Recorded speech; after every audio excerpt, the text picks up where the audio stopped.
Hello दोस्तों, कैसे हो? आपका स्वागत है त्रिपाण स्टडी सेंटर में। आज जो हम करने जा रहे हैं पॉलिटिकल साइंस का बहुत ही इंपॉर्टेंट चैप्टर, जो कई क्लास के बच्चों के लिए इंपॉर्टेंट रहेगा। चलिए देखते हैं हमारा आज का जो है महत्वपूर्ण टॉपिक क्या है। मानव अधिकार। देखिए, मानव अधिकार क्या है? आखिर मानव अधिकार क्या क्या दिया गया है ह्यूमन राइट्स के विषय में, क्या आप जानते हो? तो ये सारी क्वेश्चन है जो है आपके दिमाग में घूम रहा होगा, लेकिन जब ये चैप्टर हमारा क्लियर हो जाएगा तो हमें सभी बातों का जो है क्लैरिफिकेशन भी हो जाएगी कि क्या आखिर ह्यूमन राइट्स में यानी मानव अधिकार के अंतर्गत आता है। सबसे पहले यह पॉइंट यही आता है कि मानव अधिकारों की मूलभूत अवधारणाएं क्या है। मानव अधिकारों की मूलभूत अवधारणाएं किस बेस पे आधारित होती है? मानव अधिकारों के वर्गीकरण के कई तरीके हैं, उनमें से कुछ श्रेणियों से नीचे दिए जा रहे हैं जो कि काफ़ी इंपॉर्टेंट रहेगा। सबसे पहले हमारे समक्ष आता है संस्थापित शास्त्रीय, यानी शास्त्रीय जो होती है, इसके क्या अर्थ है? इसके अंतर्गत नागरिकों और राजनीतिक अधिकारों को सम्मिलित किया जाता है और प्राय यह व्यक्तियों को प्रभावित करने वाले राज्य की शक्तियों को सीमित भी करता है। तो ये बहुत काफ़ी इंपॉर्टेंट बन जाता है क्योंकि ये व्यक्तियों को प्रभावित करने वाले राज्य की शक्तियों को सीमित करते भी हैं। उसके पश्चात हमारे समक्ष है मौलिक और मूल्य अधिकार। आखिर मौलिक और मूल्य अधिकार क्या होते हैं? हाल ही में मानव अधिकारों में हुए बढ़ोतरी से एक नया सरोकार उत्पन्न हो गया है कि इससे कुछ अधिकार समाप्त भी हो जाएंगे। कुछ अधिकार इतने महत्व के हैं कि उन्हें राष्ट्रीय और अंतर्राष्ट्रीय नीतियों में प्राथमिकता दी जानी चाहिए। इसमें व्यक्तिगत गरिमा तथा भौतिक आवश्यकताएं से जुड़े सारे अधिकार जो है सम्मिलित होते हैं। यानी देखा जाए तो ये मौलिक अधिकार मूल्य अधिकार के रूप में बहुत इंपॉर्टेंट होते हैं। कुछ अधिकार जो होते हैं राष्ट्रीय तौर पे अंतर्राष्ट्रीय तौर पे प्राथमिकता दी जाती है। उसके पश्चात आता है हमारे समक्ष सामूहिक और व्यक्तिगत अधिकार। देखिए, सामूहिक का मतलब होता है ग्रुप, ठीक है, और व्यक्तिगत जो आपका सेल्फ हो। सामान्यतः अधिकांश मानवाधिकार का संबंध व्यक्तियों से होते हैं। तब यह स्पष्ट हो जाएगा कि उनमें से कुछ अधिकार का प्रयोग केवल समूह द्वारा किया जा सकता है, और ऐसा विशेष रूप से तब हो सकता है जब किसी अधिकार का प्रयोग की योग्यता के लिए किसी समूह का सदस्य होना जरूरी है। देखिए, अगर कोई किसी भी समूह के अगर आप सदस्य हो तो इसका अर्थ है कि आपको कुछ न कुछ योग्यता होनी चाहिए और उसके सदस्य की जो भी मांग होती है उसको होना आप में अनिवार्य रह जाता है। उसके पश्चात हमारे समक्ष है प्रथम, द्वितीय और तृतीय पीढ़ी के अधिकार। यह वर्गीकरण संपन्न अधिकारों के इतिहासी विकास के अनुरूप ही माना जा सकता है। प्रथम नागरिक एवं राजनीतिक अधिकार होता है और दूसरा जो है सामाजिक अधिकार और संस्कृति अधिकार के रूप में देखा जा सकता है। कहते हैं ये बहुत इंपॉर्टेंट है। अगर हम देखें, प्राथमिक नागरिक और राजनीतिक अधिकार के अंतर्गत आता है तो दूसरी वही जो है सामाजिक, आर्थिक और संस्कृति अधिकार के अंतर्गत आता है। हाल ही के वर्षों में जो है शिक्षाविदों ने एकात्मक नामक अधिकार की चर्चा शुरू कर दी है, जिसे तीसरी और पीढ़ी का अधिकार भी कहा जा सकता है। यानी आने वाली पीढ़ी का अधिकार भी इसमें सम्मिलित किया गया है। इस अधिकार में जो है शांति का अधिकार, विकास का अधिकार, खाद्य एवं स्वच्छ पर्यावरण का अधिकार सम्मिलित होती है। निसंदेह मानव अधिकार अनिवार्य रूप से परिवर्तनात्मक होते हैं, यानी मानव अधिकार जो होता है समय समय पर बदलता ही रहता है, यही इसकी प्राथमिकता है। देखिए, ये तो बहुत काफ़ी इंपॉर्टेंट था। आगे का टॉपिक जो है हमारा मानव अधिकारों के 6 विशेषताएं। चलिए देखते हैं मानव अधिकारों की 6 विशेषताएं कौन कौन सी है और ये आपके लिए कितना जो है प्रभावित कर सकता है। यहाँ पर जो हमारा आया है मानव अधिकार की 6 विशेषताएं। ये 6 विशेषताएं अत्यंत महत्वपूर्ण होता है, जिसको आपको जानना चाहिए। कई बार एग्जाम में क्वेश्चन आ जाता है कि मानव अधिकारों के 6 विशेषताएं कौन कौन सी है, तो आपको ये समझ होना चाहिए कि इनकी विशेषताओं का क्या अर्थ है और ये विशेषताएं हमारे लिए कितनी जरूरी क्यों है। कहते हैं उपयुक्त विवेचन से हम यह निष्कर्ष निकाल सकते हैं कि सभी प्रकार के मानव अधिकारों में कुछ सामान्य विशेषताएं भी होती हैं। हम कम से कम 6 विशेषताओं की पहचान कर सकते हैं जो मानव अधिकारों के अवधारणाओं के आधार पर देखा जा सकता है। यानी मानव अधिकारी के जो क्षेत्र में ये सारे जो है 6 अधिकार ही आते हैं, जो कि बहुत काफ़ी इंपॉर्टेंट है। तो पहला अधिकार तो यही होता है कि मानव होने के नाते लोगों के पास अधिकार है, यानी हम इंसान हैं, इसलिए इंसान के पास कई अधिकार यहाँ पर प्राप्त है।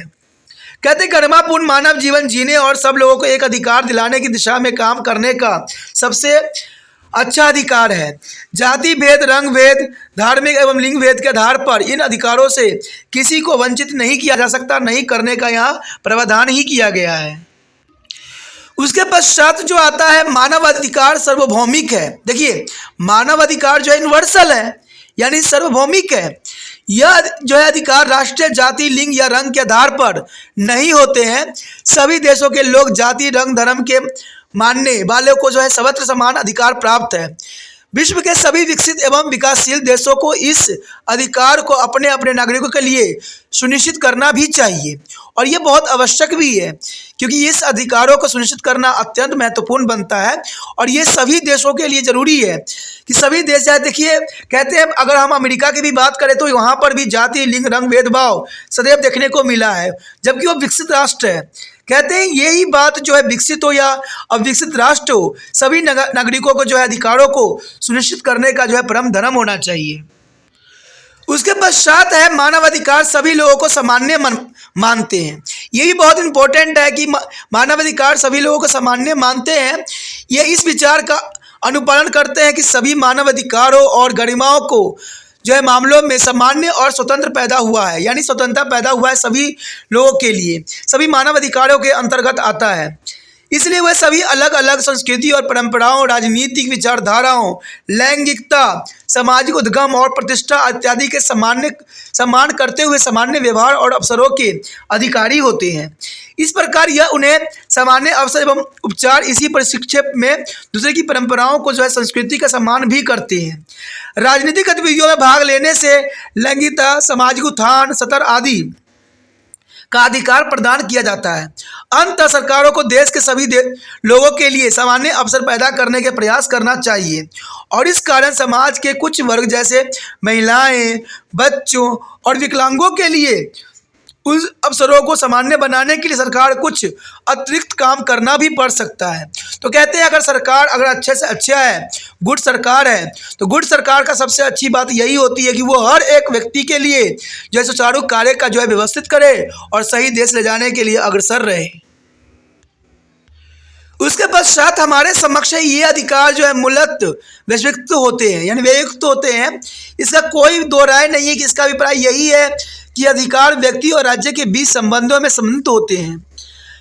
कहते हैं परिणाम स्वरूप सरकार को ऐसे समाज का निर्माण करना चाहिए जिसमें प्रत्येक व्यक्ति अपने अधिकारों को स्वतंत्रता पूर्वक प्रयोग कर सके, उनका आनंद उठा सके। और ये बहुत ही निहित हो जाती है, बहुत जरूरी हो जाती है कि चाहे जिनमें भी प्रत्येक व्यक्ति को अपने अधिकारों का स्वतंत्रतापूर्वक प्रयोग कर उनका आनंद उठाने का सदैव प्रयास करना चाहिए। मानव अधिकारों के अंतर्गत मानवता के मौलिक सिद्धांत जो है सम्मिलित होते हैं, यानी मानव अधिकार के अंतर्गत मानवता की जो मौलिक सिद्धांत है वो इसमें जो है निहित होती है। ये अधिकार मानव के व्यक्तित्व के विकास और मानवीय गरिमा के लिए आधारभूत धारा होती है। ऐसे अधिकारों को उदाहरण स्वरूप जीवन का अधिकार, दासता से मुक्त और उत्पीड़न से स्वतंत्र के अधिकार दिलाते हैं। तो ये बहुत मानने में इम्पोर्टेंट भी रहता है। उसके पश्चात छठवां अधिकार जो अत्यंत महत्वपूर्ण है, कहते हैं मानव अधिकारों का संवर्धन एक संरक्षण केवल देश की सीमा के अंदर ही सीमित नहीं है, बल्कि यह कुछ आदर्शों को स्थापित भी करता है जो पूरे विश्व में माने जाते हैं। यानी देखा जाए तो मानव अधिकार का संवर्धन एवं संरक्षण केवल देश की सीमा के अंदर ही सीमित नहीं होती है, इसकी गरिमा हर एक राज्य, हर एक देश यानी विदेश में भी इसके पूरे विश्व में समाहित होती है। मानव अधिकार देशों को ऐसी स्थिति उत्पन्न करने के लिए उत्तरदायी मानते हैं जिनसे उनके अधिकारों को जो है प्रोत्साहन, संरक्षण एवं जो है आदर का वातावरण बन सके। यानी आपका मानव अधिकार ऐसा होना चाहिए, आप किसी भी देश में जाओ आपको सम्मान पूर्वक जो है वहाँ पर बिहेव करने की प्रवृत्ति हो। यहाँ पर जो हमारे समक्ष आया है अत्यंत महत्वपूर्ण टॉपिक, मानव अधिकारों के विकास के प्रमुख घटनाएं। देखिए मानव अधिकारों के विकास की प्रमुख घटनाएं किस प्रकार देखी जा सकती है। कुछ प्राचीन जो है राष्ट्रीय चटरों का यूरोपों के संविधानों में अधिकारों की घोषणा को सम्मिलित करने से संकेत मिला है कि यह अवधारणाएं कोई नई नहीं है, यानी जो अवधारणाएं बनी है वो कोई पुरानी नहीं है। ये अवधारणाएं कई हद तक जो है हमारे समक्ष है। प्राचीन अगर यूरोपीय चटर में जो है मैग्ना कार्टा जो 1215 से लेकर 1579 में यूक्रेन संघ और नीदरलैंड और 1689 से ब्रिटेन अधिकार बिल में मौलिक स्वतंत्रता की बात कही गई है। यानी मौलिक स्वतंत्रता के विषय में हर क्षेत्र में जो है अपना विचारधारा रखा गया है। 18वीं और 19वीं शताब्दी के अधिकारों के जो है शास्त्रीय अधिकार भी कहा जा सकता है, जो व्यक्तियों की स्वतंत्रता से संबंधित थे तथा जिन्हें कई राष्ट्रीय संविधान में दर्ज भी किया गया था। आजकल सरकारों के रोजगार, शिक्षा, स्वास्थ्य और कल्याण के क्षेत्र में अधिकारों की नई श्रेणी प्रदान भी करती है और इस अधिकारों को सामाजिक आधार ही कहा जा सकता है। सामाजिक अधिकारों का पहले अंतर्राष्ट्रीय नियमावली में सम्मिलित किया गया है।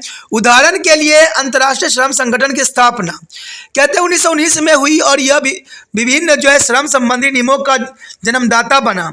मानवाधिकार से संबंधित महत्वपूर्ण तिथियां जो यहाँ पर कुछ दिए हुए हैं जो काफ़ी इंपॉर्टेंट रहेगा। कहते हैं 12 और 15 में मेन कॉर्ट बनाई गई थी। 1776 में अमेरिकी स्वतंत्रता घोषणा पत्र पर तथा अधिकार पत्र दिया गया था। 1987 में संयुक्त राज्य अमेरिका से संविधान बनाई गई थी।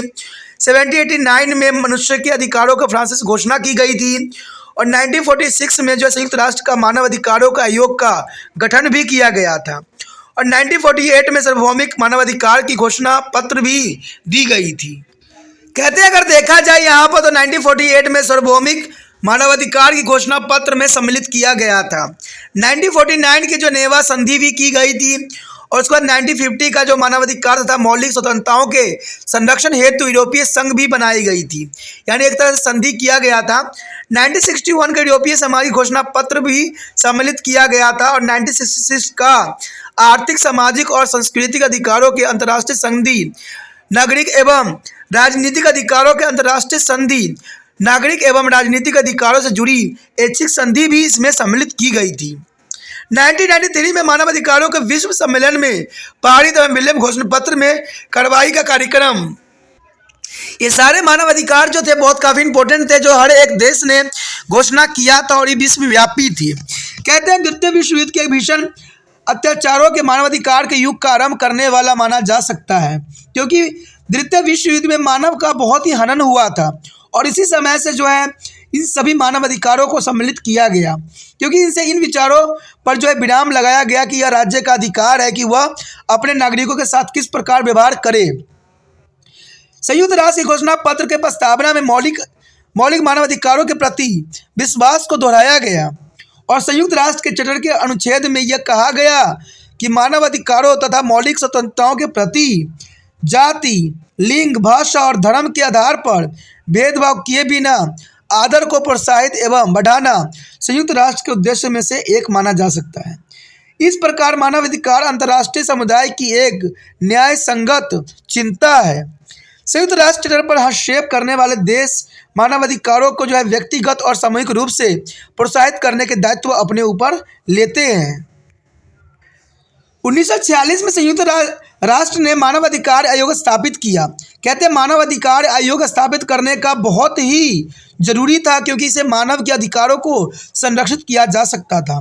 2 वर्ष से कम अवधि में इस आयोग ने मानवाधिकारों के सार्वभौमिक घोषणा पत्र तैयार किया था, जिसने 1948 में संयुक्त राष्ट्र महासभा ने स्वीकार भी कर लिया था।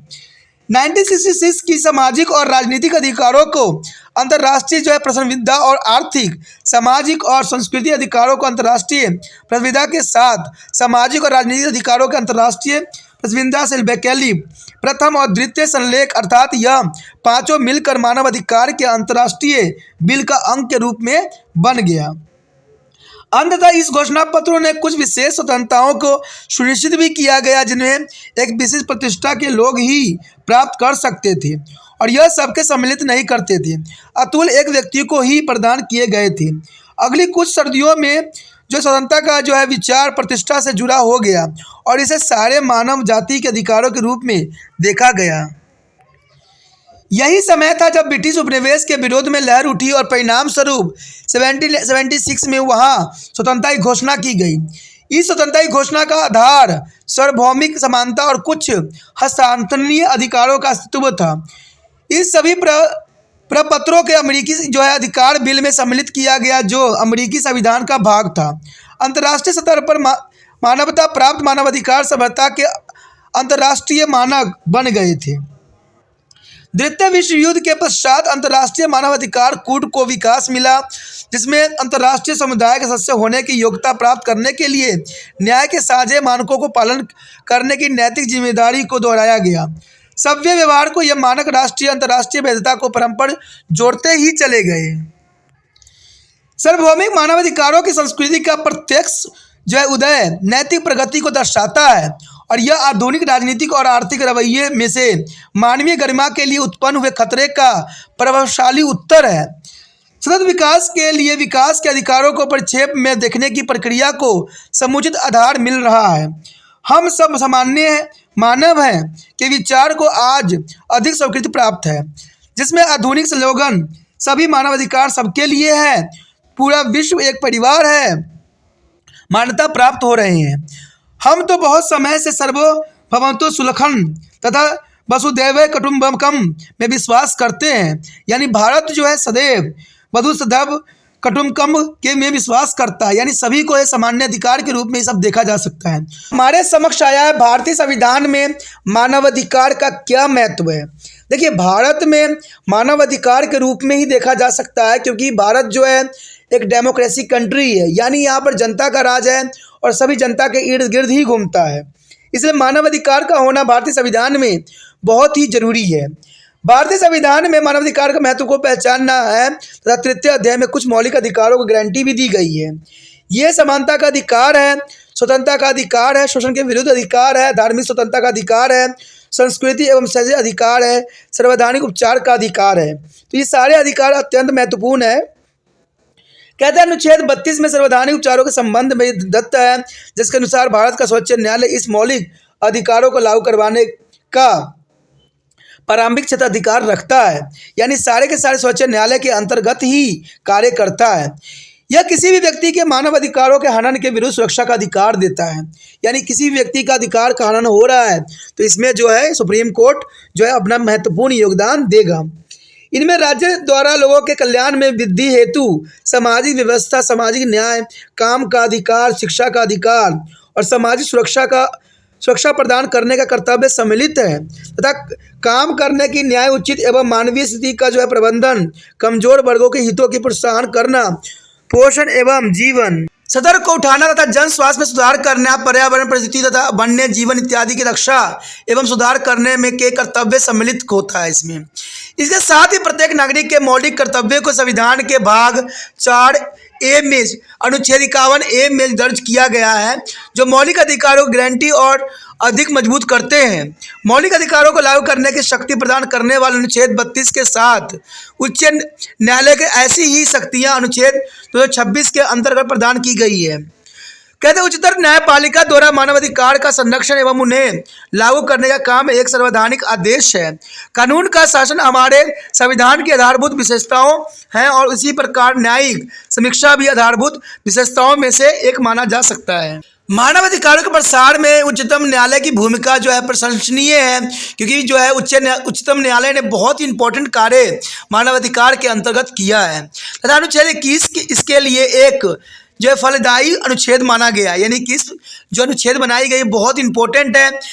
कई मामलों में भारत के सर्वोच्च न्यायालय ने कहा है कि विभिन्न अनुच्छेदों के अंतर्गत दिए गए अधिकारों जैसे मानवीय गरिमा का अधिकार, स्वस्थ पर्यावरण का अधिकार, सामाजिक सुरक्षा का अधिकार, बचपन की रक्षा का अधिकार इत्यादि के उल्लेख जो है क्षतिपूर्ति मुआवजा देना होगा, यानी इन सब चीज़ों के उल्लंघन करने पर जो है क्षतिपूर्ति यानी मुआवजा देने का प्रावधान किया गया है।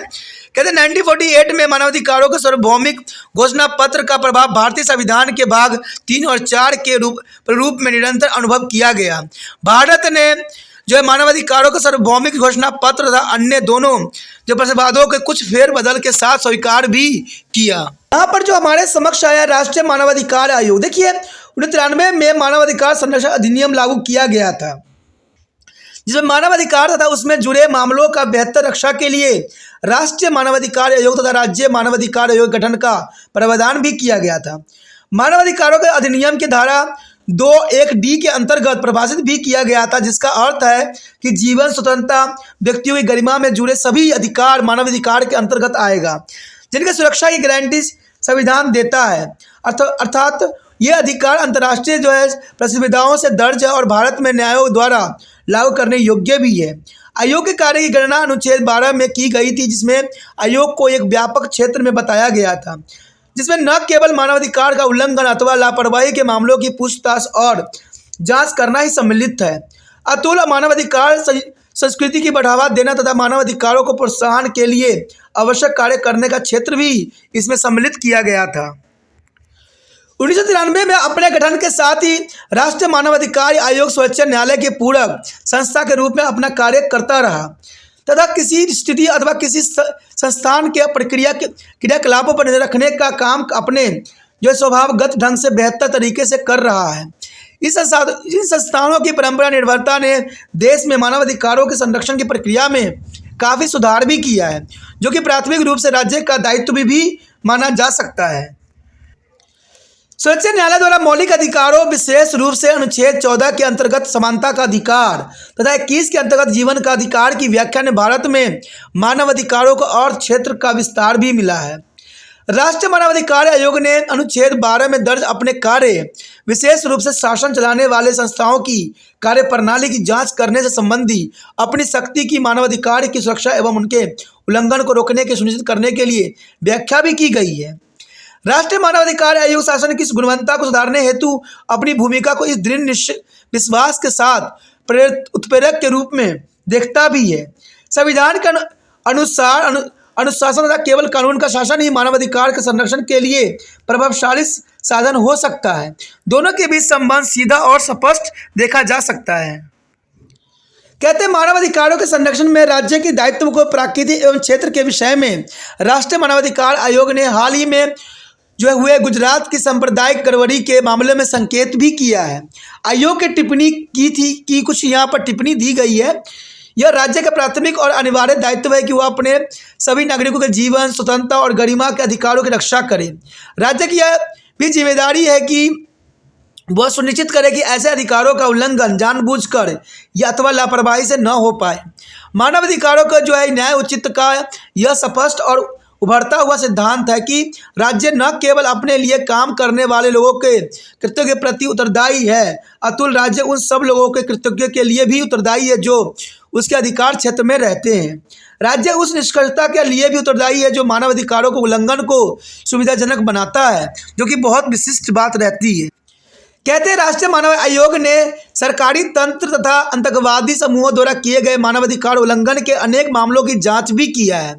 मानवाधिकार आयोग किसी मामलों की शिकायत की जांच के दौरान केंद्र सरकार से अथवा किसी भी राज्य सरकार से जो है सूचनाएं अथवा रिपोर्ट अथवा किसी अधिकारी प्राधिकरण सहायक से एक निश्चित समय में मांग कर सकता है।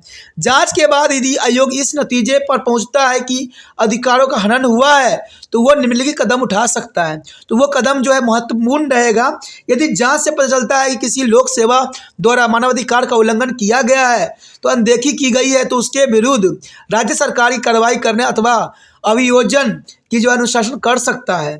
उच्चतम न्यायालय से दिशा निर्देश हेतु संपर्क भी कर सकता है।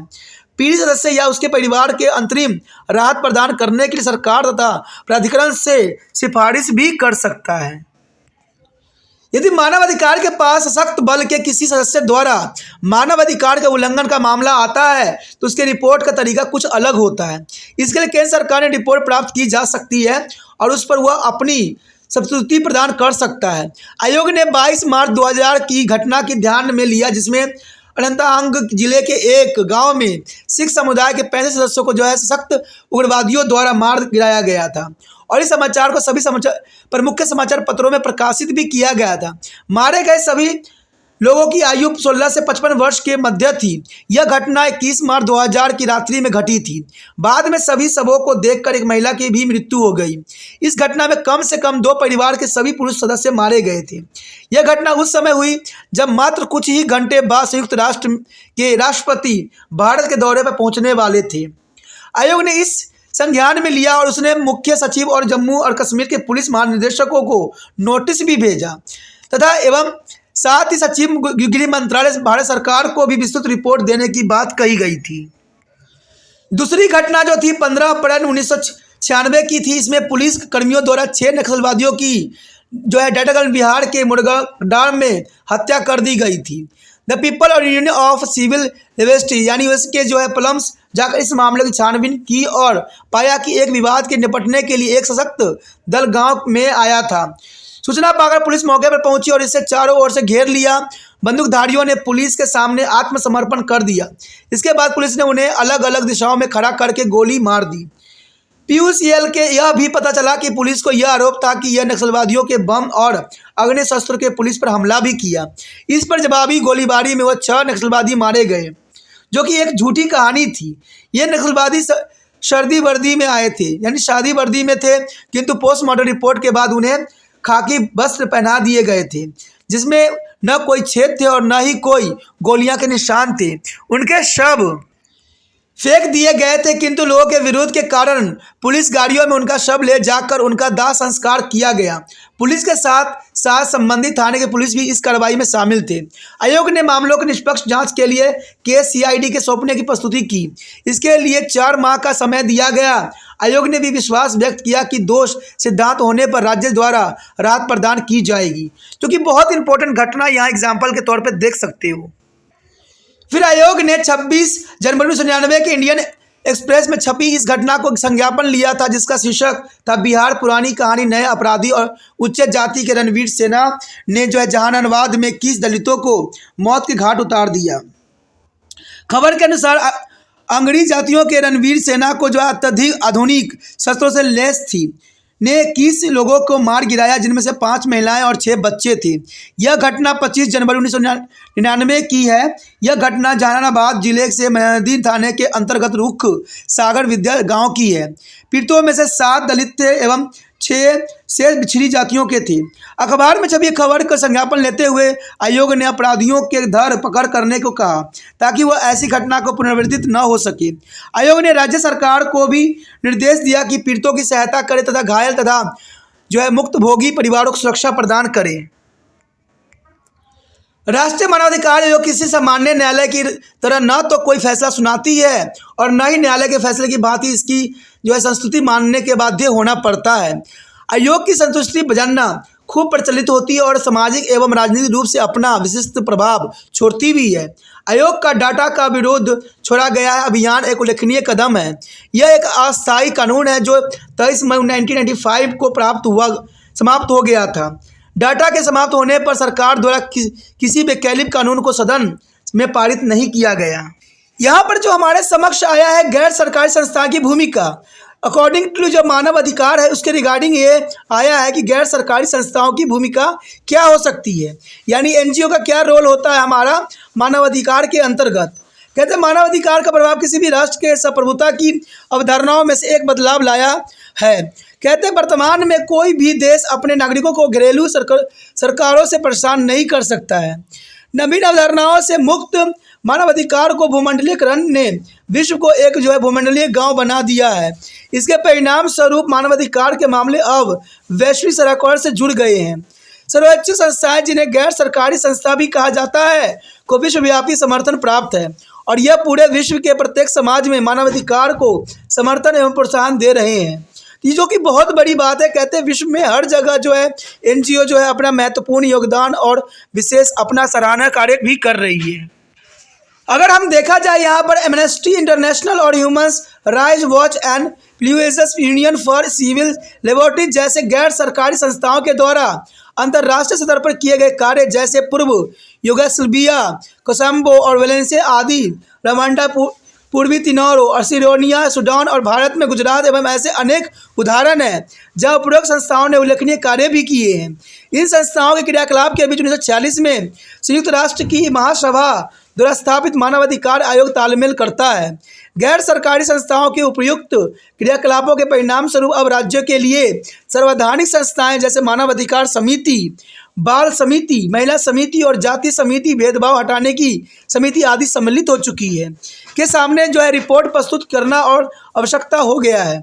यानी इन चीज़ों पर रिपोर्ट प्रस्तुत करना एनजीओ का एक महत्वपूर्ण कार्य बन गया है। देखा जाए तो लगभग आधी शताब्दी पूर्व यह अनुभव करना सोच से परे था। यानी आधी शताब्दी पूर्व हम इस बात के सोचे तो ये संभव ही नहीं था कि यहाँ पर प्रभु संपन्नता राष्ट्रीय अपनी आंतरिक रिपोर्ट को किसी भी अंतर्राष्ट्रीय संस्थाओं के सामने रखकर यह बताए कि उसने अपने नागरिकों के साथ कैसा व्यवहार किया है और अंतर्राष्ट्रीय संस्थाओं के सदस्य उसके व्यवहार पर चर्चा करें। किंतु आज मानवाधिकारों की अवधारणाओं की शक्ति का यह रूप हमारे समक्ष उपस्थित है। मानवाधिकारों के संरक्षण एवं संवर्धन के लिए गैर सरकारी संस्थाओं की भूमिका कहते अनिवार्य है। इसका प्रभाव स्पष्ट दिखाई देता भी है और मानवाधिकारों के मूल्य एजेंसियों के साथ जो है सरकारी या गैर सरकारी संस्थाओं को जोड़ने से भारत में मानवाधिकार आंदोलन काफ़ी सक्रिय हुआ है और मानवाधिकारों के संरक्षण के रास्ते में गरीबी सबसे बड़ी बाधा है। कहते हैं मानव संस्थाएं यानी मानव एजेंसियां जो जितनी भी बनाई गई है तो मानव अधिकारों के लिए ये बहुत ही ऊपर खड़ी हुई है। एनजीओ जो है बहुत रूप से जो है भारत में जो है सक्रिय भूमिका अदा कर रही है, लेकिन मानवाधिकार के लिए सबसे अधिक बड़ा जो रुकावट है वो गरीबी है। कहते हैं भारत में गरीबी प्रतिदिन बढ़ता ही चला जा रहा है और इससे जो है मानवाधिकार के लिए जो है बहुत ही खनन का रास्ता उत्पन्न कर रहा है, जो कि बहुत बड़ी बात यहाँ आती है। तो इसी के साथ हमारा ये चैप्टर जो है ख़त्म हो जाता है, जो कि बहुत काफ़ी इंपॉर्टेंट था मानवाधिकार। अगला चैप्टर जो अत्यंत महत्वपूर्ण है तो उसको देखना मत भूलना। हम अगले चैप्टर में मिलेंगे। अगर अच्छा लगा तो लाइक शेयर सब्सक्राइब जरूर करना। साथ में यहाँ पर दो बातें बहुत इंपॉर्टेंट है। पहली ये कि जितना हो सके इस वीडियो को दूसरे बच्चे तक पहुँचाने में आपने त्रिपाण स्टडी सेंटर का हेल्प करना है। और दूसरी बात यह है कि पहली बार अगर वीडियो देख रहे थे तो आपको चैनल सब्सक्राइब करना भी इंपॉर्टेंट रहता है, तभी आपको जो है अगले वीडियो का नोटिफिकेशन भी प्राप्त होगा। आप सोचिएगा कि मैं जो है यूट्यूब पर से सर्च करके जो है त्रिपाण स्टडी सेंटर के वीडियो देख सकता हूं, तो शायद आप गलतफहमी में हो, क्योंकि आप अगर सर्च करोगे तो वो वीडियो आएंगे जो पहले यूट्यूब पे मौजूद है। अगर त्रिपाण स्टडी सेंटर आपको अच्छा लगता है, अगर आप देखना चाहते हो तो इसके लिए चैनल सब्सक्राइब करके रखना ही आपके भलाई में रहेगा।